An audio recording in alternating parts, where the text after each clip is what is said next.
Thank you, Mr. President. I thank Special Coordinator Tau Venesland for his briefing.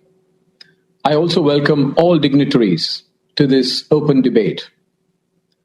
The Security Council held two closed meetings on the developments earlier this week. In both these meetings, we had expressed our deep concern over the violence in Jerusalem, especially on Haram al-Sharif, Temple Mount, during the holy month of Ramadan, and about the possible eviction process in Sheikh Jarrah and Silwan neighborhood in East Jerusalem, an area which is part of an arrangement facilitated by the UN.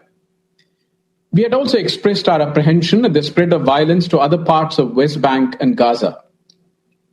Today's open debate has been necessitated by the continuing violence which began in East Jerusalem a week back and is now threatening to spiral out of control.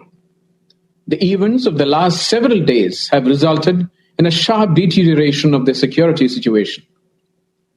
The indiscriminate rocket firings from Gaza targeting the civilian population in Israel, which we condemn, and the retaliatory strikes into Gaza have caused immense suffering and resulted in deaths, including women and children. India has also lost one of her nationals living in Israel in this rocket fire, a caregiver in Ashkelon. We deeply mourn her demise, along with all other civilians who have lost their lives in the current cycle of violence. We reiterate our strong condemnation of all acts of violence, provocation, incitement, and destruction. Immediate de-escalation is the need of the hour, so as to arrest any further slide towards the brink. We urge both sides to show extreme restraint, desist from actions that exacerbate tensions, and refrain from attempts to unilaterally change the existing status quo, including in East Jerusalem and its neighborhood. Jerusalem has a special place in the hearts of millions of Indians who visit the city every year. It also houses the Al-Zawiya Al-Hindiya, the Indian hospice, which is a historic place associated with the great Indian Sufi saint Baba Farid and located inside the old city.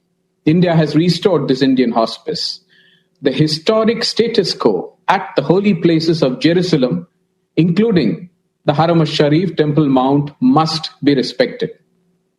We support the diplomatic efforts of the Quartet and other members of the international community, the countries in the region in particular, to calm the situation and put an end to the ongoing violence and seek to achieve durable peace. These incidents have once again underscored the need for immediate resumption of dialogue between Israel and Palestinian authorities.